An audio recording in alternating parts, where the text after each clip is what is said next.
उंदीर मामा ढोल वाजवी, उंदीर मामा ढोल वाजवी, उंदीर मामा ढोल वाजवी। येता जाता कान हलवी, घरभर आपली नजर ठेवी।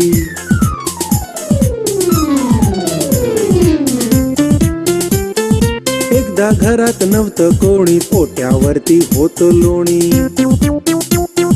चटचट सारे खाऊन लोणी, चटचट सारे खाऊन लोणी, मामा उतरले उडी मारुनी।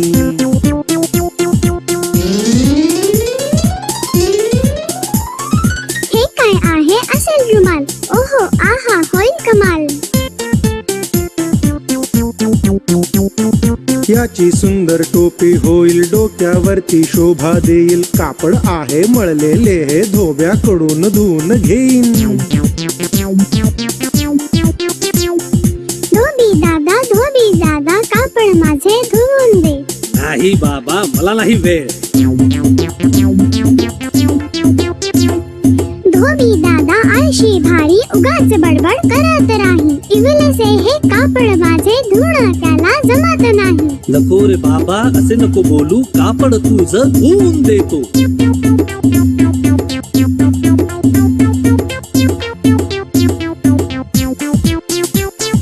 कापड धुतलेले घेऊन तो गेला शिंपी दादाकडे।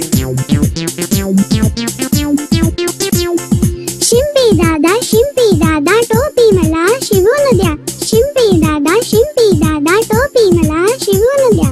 जा रे बाबा जमणार नाही, मला आहे भरपूर काम। शिंपी दादा काम चुकार, कापड नुसतं काढत असतो, शिवता त्याला येतच नाही। इकडे तिकडे बघत बसतो। नको रे बाबा नको ओरडू, टोपी तुला शिवून देतो। नको रे बाबा नको ओरडू, टोपी तुला शिवून देतो।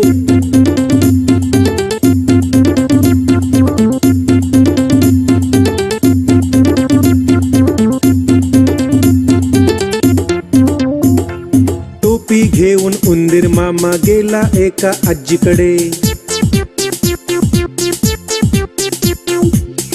आजी ही बघ टोपी, सुंदर गोंडा लावून दे। जा रे बाबा मला नाही वेळ। थांब आता सगळ्यांना सांगतो, ही म्हातारी काम चुकार। नको रे बाबा नको रागवू, सुंदर गोंडा लावून देते।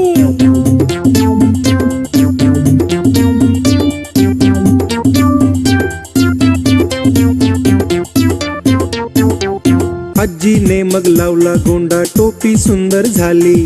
बघून या उंदीर मामाची छाती फुलून गेली। टोपी घालून उंदीर ऐटीत राजमहाली गेला।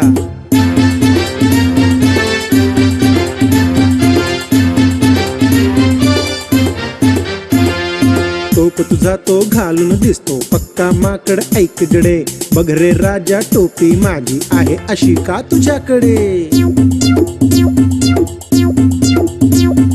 चिडून राजाने उंदराची टोपी काढून घेतली। उंदीर मामा ओरडू लागला, राजा भिकारी माझी टोपी घेतली।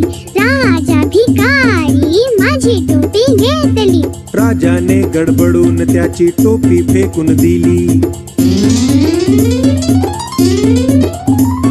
उंदराची स्वारी टोपी घालून आपल्या घरी परतली। राजा मला घाबरला, माझी टोपी दिली मला। राजा मला घाबरला, माझी टोपी दिली मला।